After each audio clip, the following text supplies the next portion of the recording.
दिव्यों सज्जनों, मेरे सामने मैं बताना चाहता हूँ कि हॉट सीट पर बैठ गई हैं प्रियंका महर्षि जी। ये जयपुर राजस्थान से हैं और बहुत बहुत स्वागत आपका। Thank you so much sir. Priyanka ji, जितने भी हमारे कंटेस्टेंट्स आते हैं उनसे हम पूछते हैं कि आजकल आप क्या कर रहे हैं। मैं ब्यूटी एंड वेलनेस की एकेडमी में एज मैनेजर जॉब करती हूँ।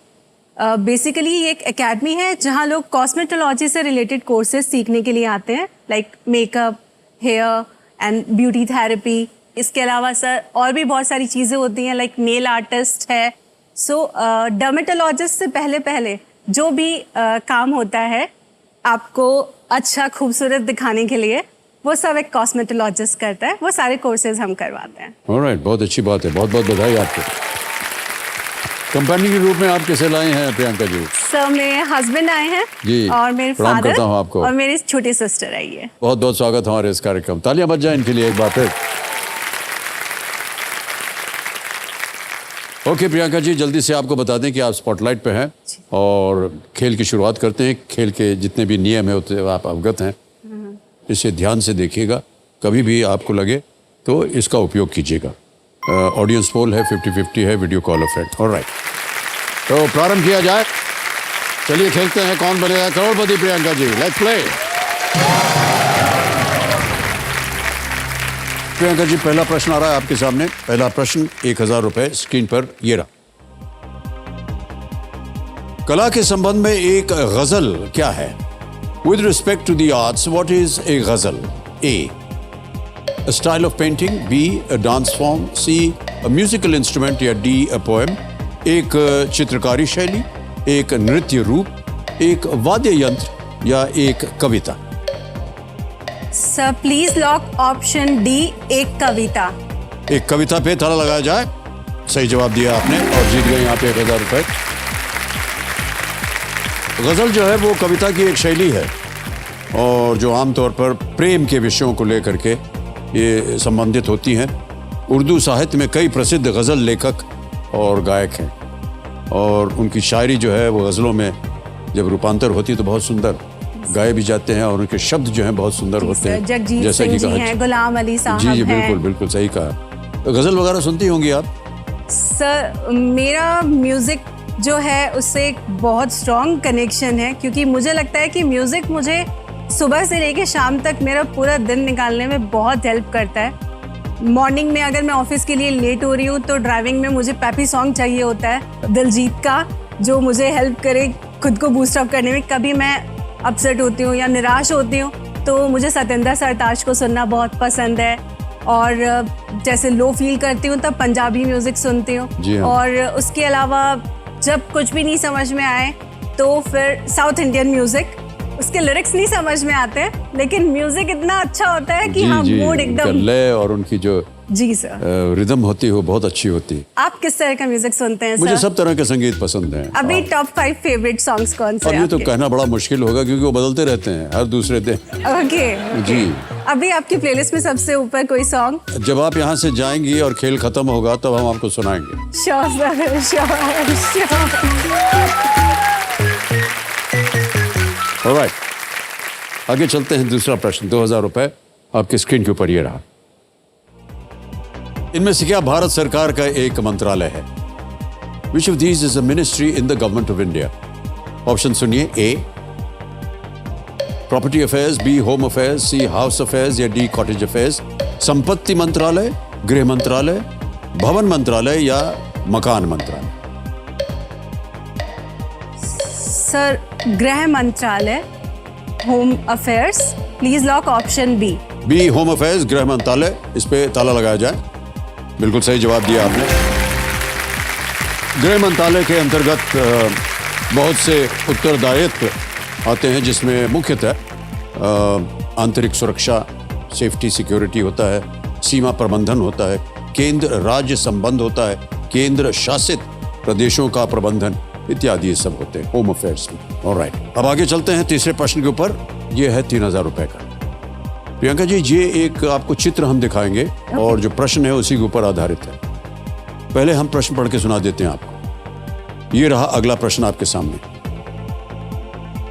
जयपुर में स्थित इस स्मारक को पहचाने। Identify this monument located in Jaipur. तस्वीर दिखाई जाए।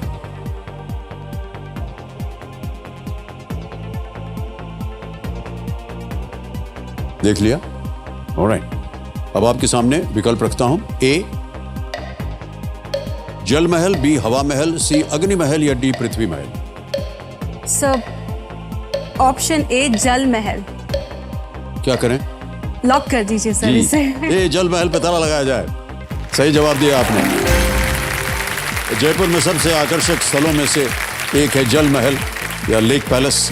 मानसागर झील के बीचों बीच ये महल जो है ये तैरता हुआ प्रतीत होता है और जहाँ के शानदार बाहरी व्यू का पर्यटक आनंद उठाकर बहुत आनंद लेते हैं, उठा सकते हैं ये। तो देवी संजो, ये जो इमेज आपने अभी देखा ये इनक्रेडिबल इंडिया के सौजन्य से संभव हो पाया है। इसके लिए उनका हम अनेक अनेक आभार प्रकट करते हैं और धन्यवाद देते हैं। और आप कुछ कह रही थी इसके बारे में जी? सर क्योंकि इसका जो नाम है वो इसी वजह से क्योंकि पानी के बीच में बना हुआ है ये, जी। इसलिए इसको जल महल बोलते हैं। वैसे मानसागर झील जैसे आपने बताया उस झील के अंदर बना हुआ है ये। जी। और ये इसके कुछ फ्लोर्स पानी के नीचे हैं, कुछ पानी के ऊपर भी हैं। बिल्कुल सही कहा आपने। और इसी तरह का एक महल जो है पानी में बना हुआ है उदयपुर में। उदयपुर में भी एक ऐसा है। जी सर। और पता नहीं आप कभी गई हैं यहाँ पर? सर अंदर तक नहीं, हाँ दूर से देखा है। दूर से देखा हुआ है। दूर से देखा। कभी जाइए अंदर, बहुत सुंदर होते हैं ये जगह। ऑलराइट, आगे चलते हैं। आ रहा है चौथा प्रश्न, 5,000 रुपए।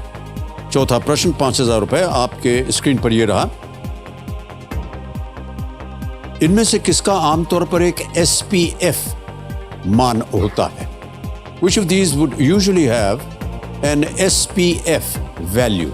ऑप्शन सुनिए। A hair gel, B nail polish, C sunscreen या डी पेन रिलीफ क्रीम। ये बालों का जेल, नेल पॉलिश, सनस्क्रीन या दर्द निवारक क्रीम। सर इसका आंसर होगा ऑप्शन सी, सनस्क्रीन को लॉक कर दीजिए। ओके, सी पे ताला लगाया जाए। सही जवाब दिया आपने। जीत गए हैं आप 5,000 रुपए। सनस्क्रीन के ऊपर देखा होगा आपने, ट्यूब में आता है या किसी बोतल में आता है, तो SPF का मतलब होता है सन प्रोटेक्शन फैक्टर। और जो उस समय के लिए एक रिलेटिव मेजरमेंट है जब सनस्क्रीन आपको सूरज की अल्ट्रावायलेट किरणों से वो बचाता है या बचाएगा। आमतौर पर जितना अधिक होगा सुरक्षा उतनी ही बेहतर होगी। बिल्कुल। सनस्क्रीन हमने देखा है कि आमतौर पर जो लोग समुद्र के किनारे जाते हैं, बीच वगैरह पे घूमते हैं, तो वहाँ पर धूप ज्यादा लगती है। लेकिन हमने देखा है कि विदेश में जितने भी विदेशी हैं वेस्टर्न हेमिस्फीयर में, वो लोग इसका ज्यादा उपयोग करते हैं। हमारे यहाँ तो इतना नहीं उपयोग होता है इसका। करना चाहिए, सभी को करना चाहिए। चलिए आगे चलते हैं। 5वां प्रश्न आ गया है आपके लिए। इसका मूल्य है 10,000 रुपए। 5वां प्रश्न 10,000 रुपए। खेल का पहला पड़ाव आपकी स्क्रीन के ऊपर ये रहा। जब किसी प्राकृतिक संख्या को 10 से गुणा किया जाए तो प्राप्त संख्या का अंतिम अंक क्या होता है? What is the last digit of the product when any natural number is multiplied by 10? A 5, B 0, C 2, D 1। 5, 0, 2 या 1। जब किसी प्राकृतिक संख्या को 10 से गुणा किया जाता है तो प्राप्त संख्या का अंतिम अंक क्या होता है? Sir please lock option B 0। Okay, B पे ताला लगाया जाए। सही उत्तर दिया है आपने। 0 बिल्कुल सही जवाब। आप जीत गए हैं 10,000 रुपए। ये है 5वां प्रश्न। तो हमारे ज्ञाननाथ जी कह रहे हैं कि अगर आप 1,000 को 10 से मल्टीप्लाई करते हैं तो आता है 10,000, जो आपने अभी जीता है। ऑलराइट, छठा प्रश्न डालने से पहले एक थोड़ा सा व्यक्तिगत प्रश्न पूछूंगा आपसे। जी सर। देवी जी, आपकी जो केस हैं वो बहुत सुंदर है। Thank you sir. और थैंक यू। इसकी देख रेख के लिए आप क्या करती हैं? सर मेरे नेचुरल है, लेकिन आजकल बहुत से ऐसे ट्रीटमेंट्स आ गए हैं जिनकी मदद से आप भी इस तरह के, आपको भी अगर इस तरह का हेयर पसंद है तो आप भी अपने बालों को ऐसा कर सकते हैं। एक बार जरा दिखाएंगे आप अपने केस?